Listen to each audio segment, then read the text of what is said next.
ever wanted to get away from it all? No More Worries is a spoken word road trip movie that happens live on stage. It's a story about Kieran. He's 27 and stuck in a dead-end town. All he wants is to see the world. It's also a story about A bit.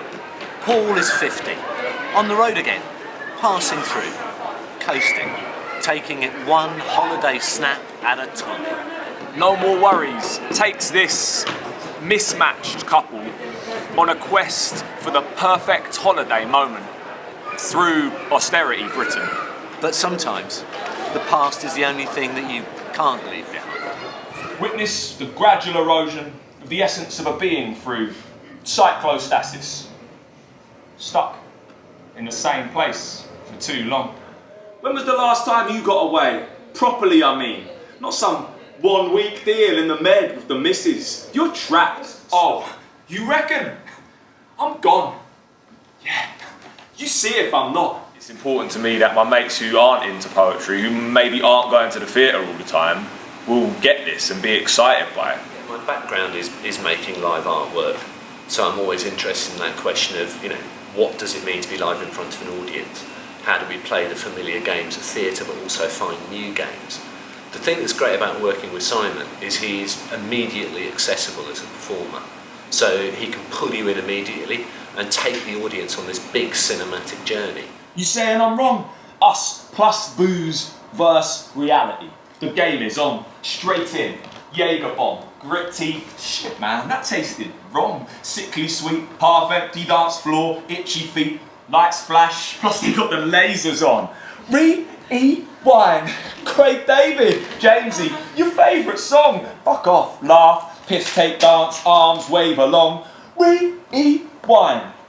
This goes out to all the DJs, mate. Participation's folded into what we do, so it's not a bolt-on, it's actually a key part of the creative process. Even though the show is mainly one guy on stage, what we're trying to do is have a dialogue with the community. So to engage with a venue is to engage with that venue's community.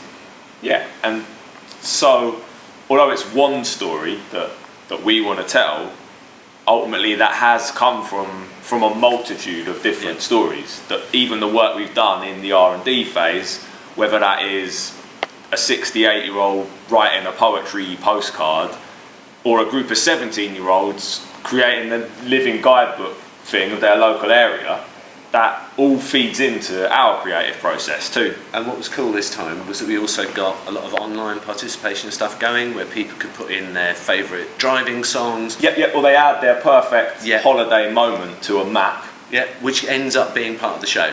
So even people that never come to see it can be part of the show at a distance. Yeah. No more worries. The thing about the play is that it really makes a portrait of England. You don't find many plays that will talk about garage, talk about seaside towns, talk about dead-end jobs, and the whole dying of beach towns and stuff like that. So, I really think that as a piece of theatre, it really get the feeling of why it's happening now.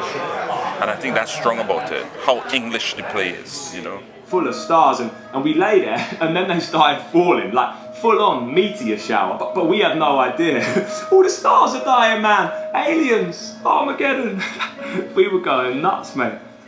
Clinging on to each other through our sleeping bags. And he must have noticed before me that it was all cool, that our world hadn't ended.